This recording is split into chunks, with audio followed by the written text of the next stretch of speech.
Baik, Assalamualaikum warahmatullahi wabarakatuh.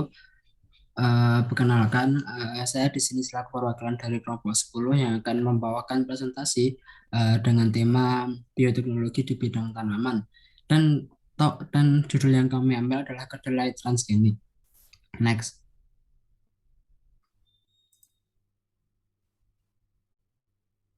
Nah, berikut adalah anggota tim dari kelompok 10. Ada Diana, Nahda Aminah, ada Jolai Kalista Andoko, ada Muhammad Aizan, dan Zahra Vidaka Ananda.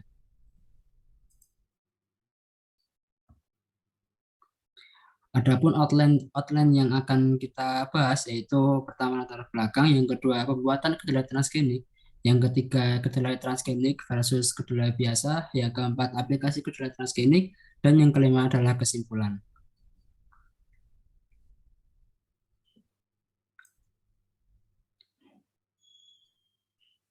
Nah, bagian pertama adalah latar belakang. Nah, bioteknologi merupakan semua jenis pemanfaatan agen biologi yang mampu menciptakan barang atau jasa sehingga mampu dimanfaatkan oleh dan untuk keuntungan manusia. Dapat dikatakan juga sebagai semua aplikasi teknologi yang memanfaatkan makhluk hidup untuk membuat dan memodifikasi produk atau proses untuk kegunaan khusus. Bioteknologi itu sendiri diklasifikasikan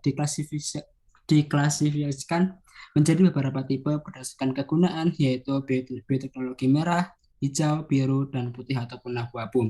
Warna ini masih mampu berkembang lagi seiring dengan perkembangan ilmu bioteknologi. Nah, bioteknologi pangan didefinisikan sebagai aplikasi teknik biologis untuk hasil tanaman, pangan, hewan, dan mikroorganisme sebagai dengan tujuan meningkatkan sifat, kualitas, keamanan, dan kemudahan dalam pemrosesan dan produksi makanan.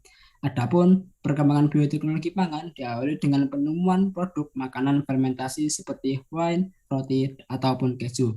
Baik baik pemanasan makanan dan aplikasi fermentasi menghasilkan peningkatan signifikan pada keamanan dan kualitas pangan. Tak hanya pemanfaatan makanan dengan menggunakan agen mikroba saja, akan tetapi bioteknologi juga mencakup ke ranah molekuler seperti cloning, PCR, rekayasa genetik, dan tanaman transgenik.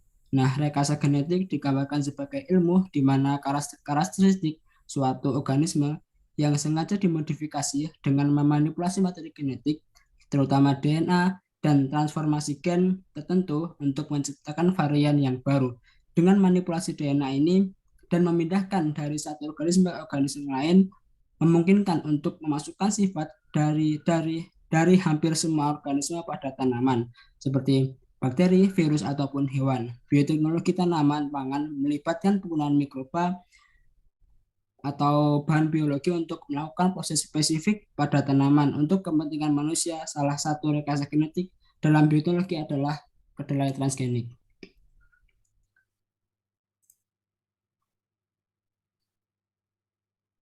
Nah, eh, kedelai transgenik merupakan salah satu varietas yang sudah dimodifikasi secara genetik untuk menghasilkan kedelai dengan memiliki berbagai keunggulan. Nah, keunggulannya seperti memiliki karakteristik yang lebih tahan terhadap penyakit dan hama, lebih tahan terhadap herbisida, dan memiliki ukuran biji yang sangat besar. Nah, adapun beberapa alasan penggunaan kedelai transgenik di Indonesia, salah satunya adalah karena alasan utama yaitu produksi kedelai transgenik di Indonesia untuk menjawab ketahanan pangan di Indonesia. Dikarenakan penurunan biodiversitas dan kondisi cuaca yang fluktuatif membuat tanaman transgenik lebih tahan di kondisi tersebut. Adapun pula Indonesia mengalami beberapa krisis kedelai. Krisis kedelai ini ditandai dengan peningkatan harga yang signifikan, bermula dari 7.000 sampai 9.000 menjadi 11.000 per kilo di Jawa dan sampai 12.500 di luar Pulau Jawa. Kenaikan harga sekitar 30 sampai 40% ini tentunya membuat dampak yang sangat buruk kepada pengrajin masyarakat lokal yaitu UMKM.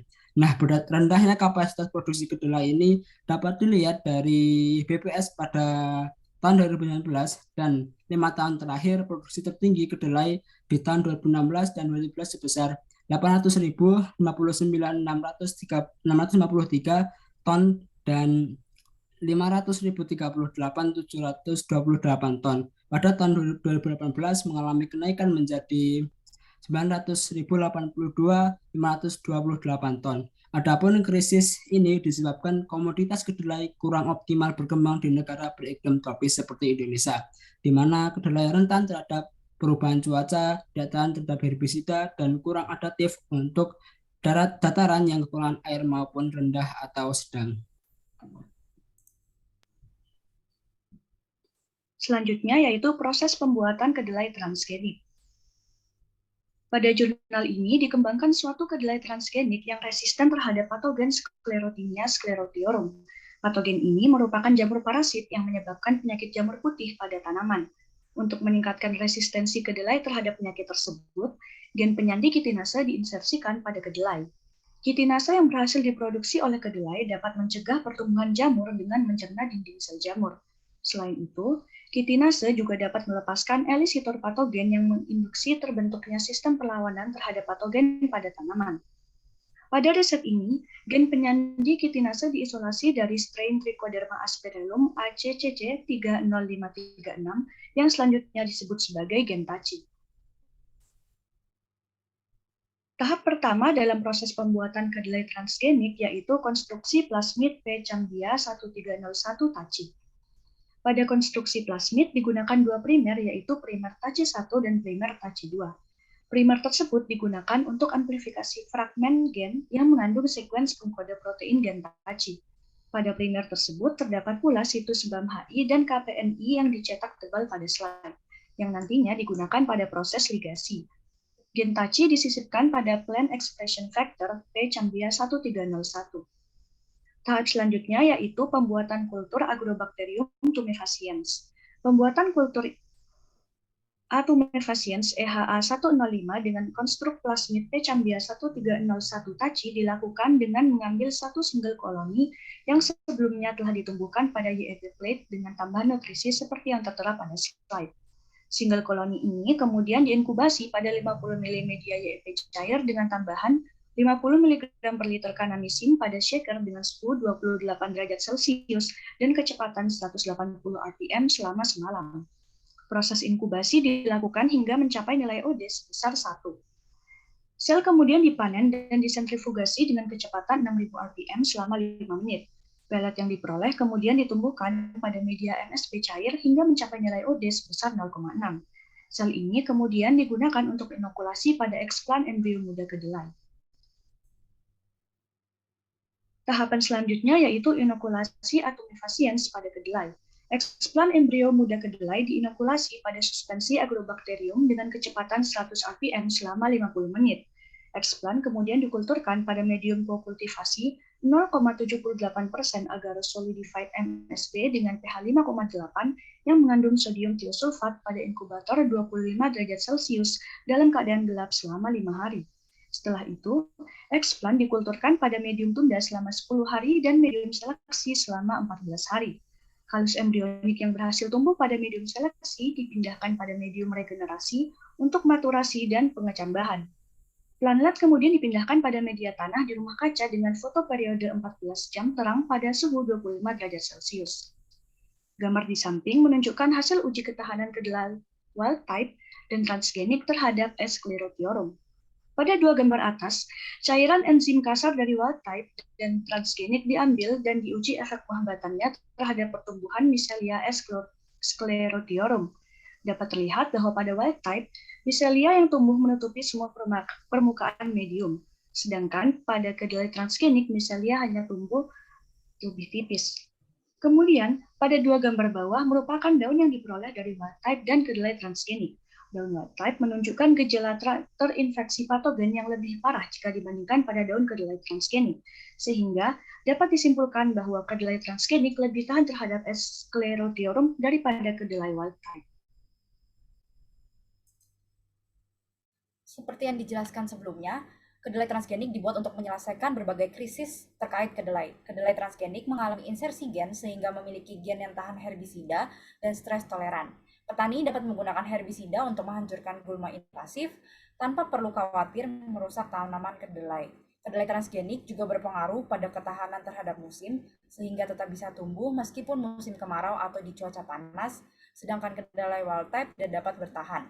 Hal ini juga mempengaruhi yield, di mana adanya peningkatan hasil kedelai dikarenakan pertumbuhan kedelai lebih cepat dibanding dengan kedelai biasa. Dengan berkurangnya permasalahan herbisida dan cuaca terhadap tanaman kedelai, kerugian yang dialami oleh petani pun lebih rendah, sehingga meningkatkan cost efficiency.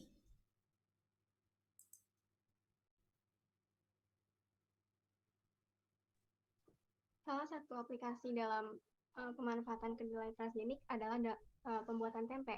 Tempe sendiri merupakan makanan yang sudah tidak asing lagi bagi masyarakat Indonesia. Bahan dasar dari tempe merupakan kedelai yang telah difermentasi. Tentunya untuk menghasilkan produk tempe yang besar, kedelai transgenik dapat diaplikasikan dalam pembuatan tempe, mengingat kelebihan transgenik yang tadi telah disebutkan. Suwarno dan kawan-kawan pada tahun 2014 telah melakukan pengujian keamanan tempe yang berasal dari kedelai transgenik. Dikatakan bahwa tempe berbahan dasar kedelai transgenik aman untuk dikonsumsi. Tidak ditemukan efek toksik yang termanifestasi dari proses rekayasa genetika kedelai. Tempe juga merupakan bahan olahan yang telah melalui pemanasan, perendaman, fermentasi, dan umumnya dimasak terlebih dahulu sebelum dimakan, sehingga semakin memperkecil adanya fragmen gen yang terekspresi dari kedelai transgenik itu sendiri.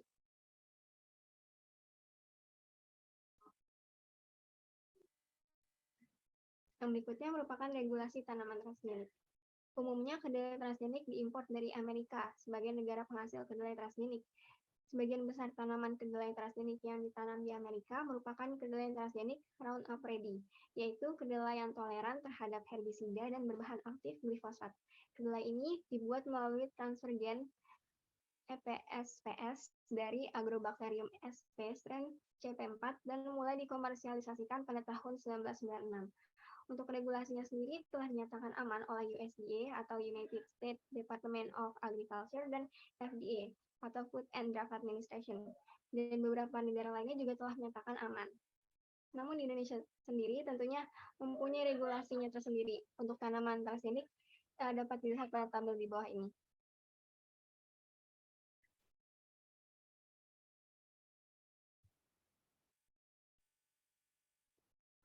Kesimpulan yang dapat ditarik dari presentasi kami kali ini adalah walaupun tanaman rekayasa genetika seperti kedelai dan yang lainnya telah dibuat dengan berbagai potensi yang menguntungkan, namun tentunya ada pro dan kontranya tersendiri.